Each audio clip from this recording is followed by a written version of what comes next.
Eh bien bonjour, c'est Cornova pour la chaîne vidéo Game Meeple. On se retrouve aujourd'hui pour un unboxing d'un jeu qui date de souvenirs de 2014, qui s'appelle donc Firefly The Game. Donc, je trouve qu'ils auraient pu trouver un titre un petit peu mieux, enfin bon bref.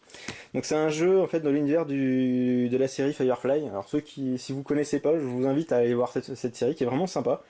Ça prendra, entre guillemets, malheureusement pas beaucoup de votre temps vu que la série à son époque a été annulée, donc il y a à peine une saison de souvenirs, et il y a un film également qui s'appelle Serenity qui clôture la série. Mais parce qu'à l'époque la série n'a pas du tout marché alors que du coup elle a eu un grand boom en fait plus tard. Un peu ce qui est arrivé à Star Trek au final, et puis bah sauf que là pour le moment on n'a pas eu de spin-off, hein. Donc voilà, je vais vous présenter ce jeu là. Donc en fait c'est donc là j'ai le jeu de base et une des petites extensions de vaisseau ici et une petite extension où avec ça rajoute des cartes pour rajouter un peu de variété. Hop là, voilà. Donc le jeu, le principe de ce jeu là c'est un jeu de pick and deliverist. Alors du coup ça va être pas mal de livraison, c'est avec une vision spatiale. Donc sachant que oui, le sous-titre je l'ai pas regardé mais c'est Find the crew, find a job, keep flying. Hop là, donc du coup hop, la règle du jeu avec la précision de tout le matériel.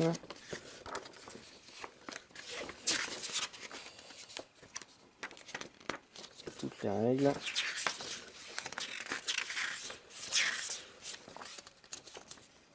Illustré avec plein de petits trucs, petites précisions, enfin de petits morceaux du texte de la série aussi. Hop, et voilà. Alors du coup, on a des jetons. Alors du coup ici on va avoir des jetons, des tout petits jetons comme ça, qui sont des jetons de carburant. Alors ici des jetons, si j'arrive à le dépuncher, voilà. Des petits jetons de partie de notre vaisseau. En fait, c'est des ressources qu'on va pouvoir mettre stockées dans notre vaisseau, dans les cales de notre vaisseau pour pouvoir en fait le fuel pour tout simplement pour se déplacer plus vite en bouffant un. Et puis les morceaux en fait c'est si jamais on rencontre un événement qui va nous casser quelque chose dans notre vaisseau en fait en défaussant un de ces petits jetons, du coup on va pouvoir repartir. Donc là, pas mal énormément de jetons. Donc là, c'est des petits jetons. On a aussi ici des cargaisons. Donc tout simplement des caisses qu'on va pouvoir mettre dans notre vaisseau. Sachant que de l'autre côté, c'est la même chose, sauf que c'est une contrebande. C'est-à-dire que là, du coup, si on se fait choper par les autorités, on risque d'avoir des emmerdes. Donc côté violet, légal. Côté rouge, illégal. Comme jetons, on a aussi ces petits jetons-là. Ces espèces de smiley qui font la gueule. Parce qu'il y a une gestion entre guillemets un peu de morale de l'équipage de notre vaisseau. Donc ce que je ne ferai pas préciser, c'est que du coup on va gérer aussi notre vaisseau, c'est-à-dire qu'on va recruter nouvelles personnes dans l'équipage, remplir notre cargaison, aller à droite à gauche, faire remplir des missions et tout ça. Donc sachant que du coup en fait les personnages peuvent du coup récupérer un peu en gros, entre guillemets du stress en fait, ils sont pas super contents en fait en fonction de ce qu'on fait des fois. Donc il y a certains personnages qui sont loyaux si on fait des trucs un peu criminels. Du coup ils vont prendre un de ces jetons là. Sachant qu'un personnage qui a ce jeton là, du coup il risque, si l'on chope un deuxième, en fait il va du coup partir de lui-même de l'équipage en fait.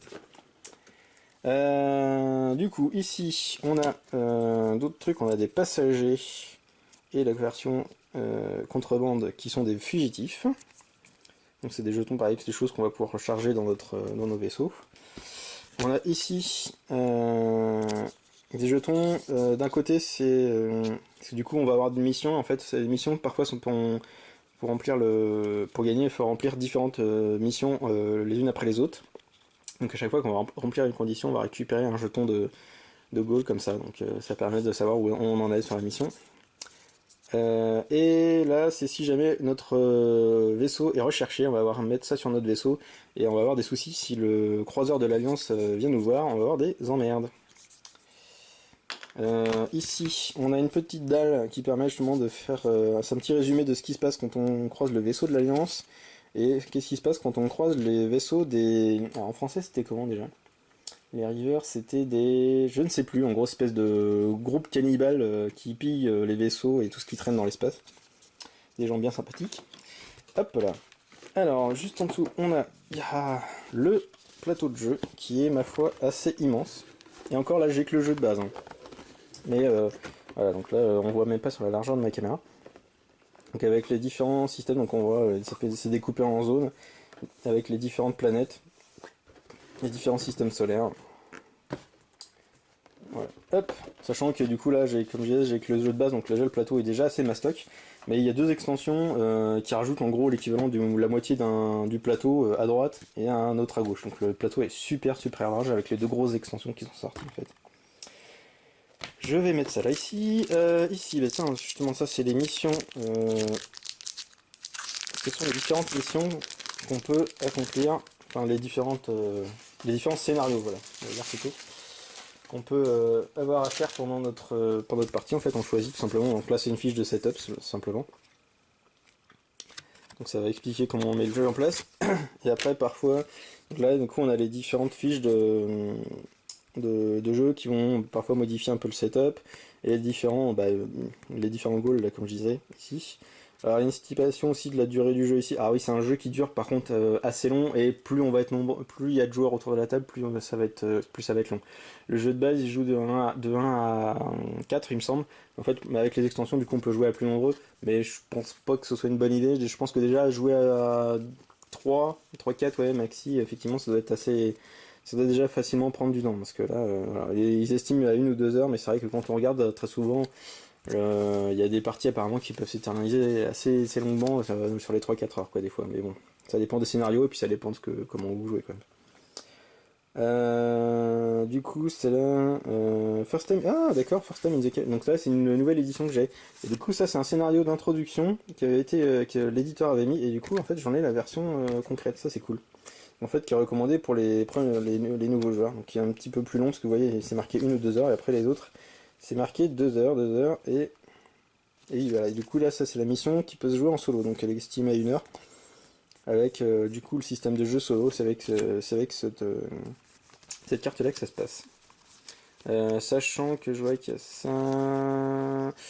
Il y a même une autre carte comme ça qui est disponible sur le site de l'éditeur que j'ai vu. Alors, du coup, ça c'est le truc du setup. Alors là, du coup, on a nos différents vaisseaux, donc qui sont tous de type Firefly, avec des noms différents.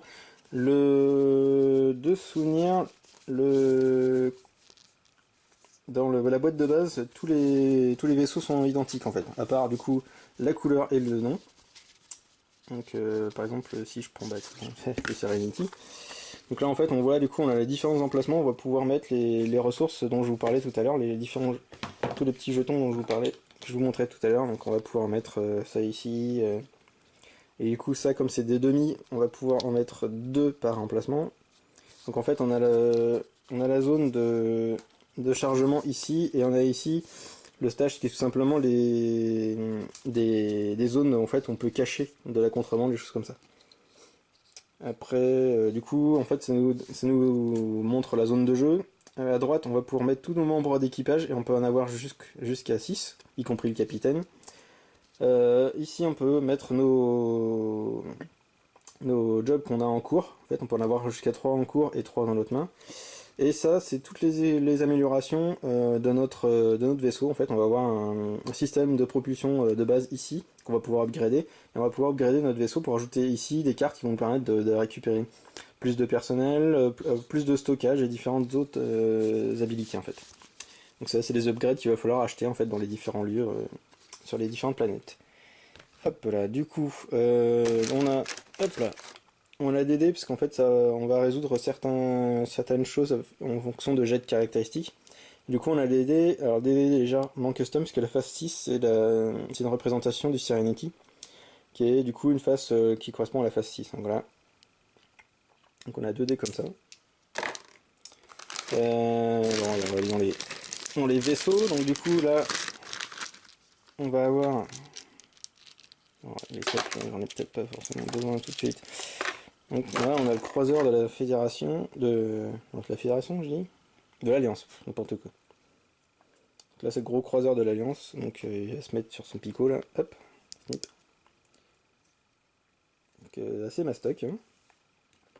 On a le vaisseau des Rivers, donc l'espèce de pillards cannibales de l'espace, avec leur vaisseau complètement pété, on voit qu'il y a un côté qui partait en morceaux. Et on a les différents Firefly. Hop, il y en a un qui est tombé. Donc là, le modèle est exactement, la figurine est exactement la même. La seule chose qui diffère, c'est du coup la couleur. Donc là, on a la représentation d'un Firefly. Hop, on va pouvoir mettre sur son socle. Snip. Et voilà. Pour se balader sur le terrain. Hop, je vais mettre ça là. Alors, on a hop, un petit paquet d'argent. Alors, ça, j'ai curieux de voir comment c'est foutu. L'argent en papier, c'est vraiment du papier. Avec des billets de différentes valeurs. Du coup, on va pouvoir vendre les choses, des contrats. Un des gros principes, c'est aussi de gagner de l'argent pour pouvoir acheter de nouveaux équipements, de l'équipage, et puis des améliorations pour notre vaisseau. Donc voilà, un gros paquet d'argent en différentes valeurs. Et énormément de cartes qui vont représenter les différents lieux où on va pouvoir acheter les choses. Donc là par exemple c'est le Space Bazaar. Les différents endroits où on va pouvoir acheter les choses et donc là ouais, c'est les différents lieux où on peut acheter. Si on regarde par exemple des cartes, hop, bah tiens on retrouve Wash là, ici. Différents personnages, là du coup c'est un équipement si je ne me trompe pas. Ah non, c'est encore un allié. Avec le coup d'achat qui est en bas, les caractéristiques qui sont ici, qui sont soit le combat, soit la mécanique, soit la diplomatie. Ils ont des différentes caractéristiques aussi. Là, on voit que Wash c'est un pilote, qu'il ait des caractéristiques morales, et différents pouvoirs. Et là, c'est le coût de recrutement et le coût aussi qu'il va falloir payer quand on emmène notre équipage faire remplir une mission. Du coup, forcément, faut les payer. Sinon, en fait, ils vont être moyennement contents. Du coup, ils vont récupérer un jeton comme ça. Sachant aussi que quand on a un jeton comme ça sur un des membres de notre équipage, si jamais on a un autre vaisseau d'un autre joueur qui vient sur la même case que nous, en fait il peut recruter tout simplement à son coup un membre d'équipage qui a un jeton comme ça. Donc c'est un peu dangereux aussi d'avoir ces jetons là parce que du coup soit la personne va se barrer, soit on peut se la faire choper par un autre équipage de vaisseau. Donc là on a différents équipements. Chaque personnage peut récupérer un équipement et là on a des ship upgrades, donc les upgrades pour les différents pour les vaisseaux. Sachant que du coup chacun des lieux est un peu différent. On a Inara. Chacun des lieux a un petit peu des spécialités. En fait là on voit qu'il y a je suis dans ce truc là, c'est Osiris Shipwork. Bon bah ouais, le nom est un peu parlant. C'est beaucoup d'upgrades pour le vaisseau. Voilà, donc là du coup ça va être des objets, des upgrades pour notre vaisseau, des personnages, des membres d'équipage, des objets, sachant que chacun des personnages peut porter un objet. Mais qu'on peut laisser des objets dans le vaisseau. Donc là voilà, différents trucs. Donc avec le flingue de Jamie. Donc ça c'est les différentes cartes, hop là, c'est les différents lieux, on va pouvoir du coup acheter du matériel, recruter de nouveaux membres d'équipage et tout ça. Et du coup on a aussi des contacts. En fait les contacts c'est les différents personnages du coup qui rencontrent dans la série, qui vont nous donner en fait les contrats qu'il va falloir qu'on remplisse pour gagner de l'argent et compagnie. Donc là par exemple c'est le deck qui est lié au personnage de Patience. On a Nishka, qui est un bon gros psychopathe. Arken, Badger et Amandul, je crois que c'est comme ça que ça se dit son nom. Et en fait, du coup, pouvoir récupérer des contrats qui sont différentes choses. Donc en fait, on a des caractéristiques sur notre contrat. Là, par exemple, c'est un contrat de type transport. Donc en fait, il faut récupérer une ressource. Donc ça nous dit d'aller dans le système du Red Sun et au Space Bazaar pour charger de passagers. Pour charger des passagers, il n'y a pas de limite. Puisqu'en fait, notre destination, c'est d'aller dans le système Georgia à Ithaca, pardon, et de ramener du coup les passagers, et on gagne 200 $ par passager qu'on ramène. On a un petit bon... Du coup, là, ça devrait être l'argent en fait qu'on gagne, comme ici, pour avoir rempli la mission. Mais en fait, là, comme c'est dépendant du nombre de personnages qu'on ramène, c'est pour ça que c'est marqué spécial. Et on a un petit bonus si on a dans notre manque d'équipage qui participe à cette mission-là, un médecin, là, par exemple. On a plus 400 $ dans la retenue. Sachant que pour faire cette mission, on a besoin de personnages et d'équipements qui nous donnent un flingue et puis de trucs mécaniques. Voilà, donc c'est différentes choses. Donc il y a du pick and delivery, il y a aussi des missions où il faut aller buter quelqu'un. Alors, je sais pas si je vais vous en trouver. Ou faire du misbehave, c'est-à-dire aller prendre des risques dans les trucs, dans des trucs illégaux. Le passenger.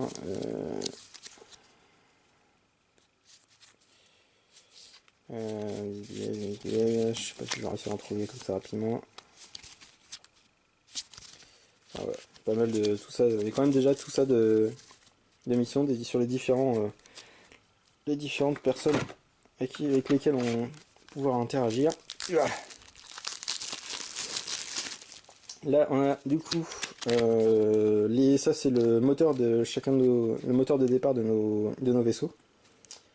Donc, qui nous dit si on utilise un jeton de fuel, en fait, on va pouvoir se déplacer de 5 cases. Sachant que se déplacer de ces 5 cases, en fait, on va avoir quand même des conséquences. C'est-à-dire qu'à chaque fois qu'on va se déplacer, en fonction du type d'environnement dans lequel on est, soit on est sur la bordure, soit on est dans le système de l'Alliance. Et du coup, en fait, en fonction, on va tirer des cartes qui sont de différentes couleurs. Donc ici, ça c'est les cases de la bordure.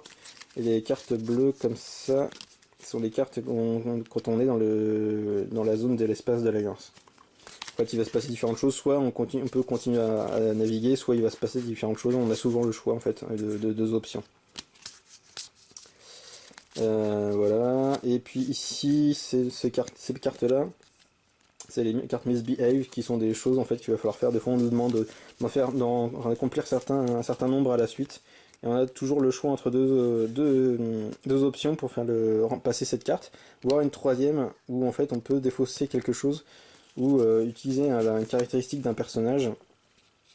Par exemple, là, si on a Wash, on peut passer outre cet événement-là. Donc voilà. Je crois que j'ai fait le tour de la boîte de base. Donc je vais rapidement mettre ça là-dedans. Et du coup, on va regarder rapidement qu'est-ce qu'il y a dans les deux petites extensions que j'ai pris, sachant que j'ai pris les deux plus petites extensions. Déjà, voilà, une petite extension où c'est uniquement des cartes. Tout simplement, ça va rajouter en fait 5 cartes dans chacun des decks. Donc chacun des lieux où on peut acheter des choses et chacun des lieux où on peut rencontrer un contact en fait. Donc ça va nous donner des missions supplémentaires et des objets supplémentaires, des équipements supplémentaires, des choses comme ça en fait. Donc là, oui, bon, en plus on a une petite règle. Donc là on a des cartes pour le Space Bazar, pour les différentes choses. Donc là on peut regarder par exemple les différents équipements, on a une armure, des personnes à recruter.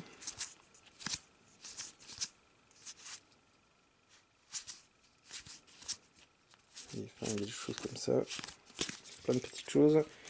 Hop, et des cartes supplémentaires pour les différents contacts qu'on a avec du coup de nouvelles missions. Voilà, ça permet de rajouter un peu de variation dans le jeu, même si vous avez vu, il y a déjà pas mal de cartes. Donc voilà, mais c'était comme c'était un tout petit truc en plus, je me suis dit j'en profitais. Coûtait pas très cher. Hop là, et du coup le dernier que j'ai pris c'est celui-là qui est le vaisseau qui s'appelle Heartful Dodger. Sachant que c'est le plus petit des boosters de vaisseau, parce qu'en fait dedans on a juste la planche du vaisseau, la carte pour son système de son propulseur de départ, qui est en fait, on voit il y a le nom en plus du vaisseau, donc c'est vraiment spécifique au vaisseau, et la figurine du vaisseau qui du coup là est de couleur un peu bleu ciel. La particularité de ce vaisseau là, c'est que du coup vous voyez il y a moins ici d'emplacement de stockage. Mais en fait, son propulseur de départ, il peut avoir un membre d'équipage en plus, il y en avait 6 seulement sur les autres, et là il y en a 7 de départ. Et là, en fait, on a un système de propulsion où ça, au lieu d'être 5, c'est 6. Donc voilà, donc il peut aller un peu plus vite celui-là, et il a un petit peu moins de stockage comme ça. Donc il y a différentes extensions de vaisseaux, où en fait, dans les autres, en fait celle-ci c'est celle qui coûte la moins cher, parce que à la base c'est un truc qui donnait en convention, et du coup ils ont fini par le faire en version boîte. Dans les autres boîtes qu'il y a de ce jeu-là, d'extensions de ce jeu-là, qui correspondent à des vaisseaux, on a un vaisseau, on a une planche, donc avec des cartes spécifiques aussi, avec un comportement un peu bien spécifique. Il y a aussi dedans à chaque fois un nouvelle carte fiche de mission et de nouvelles cartes à mettre dans les différents lieux et tout ça. En fait. Donc c'est un peu plus complet que ce que j'ai là. En fait, là c'est une version très très light. Donc voilà, c'était une petite présentation, unboxing de ce jeu qui s'appelle donc Firefly The Game. Petit jeu de pick and delivery dans l'univers de la série Firefly. Donc d'ici la prochaine fois, je vous dis à très bientôt et jouez bien. Salut!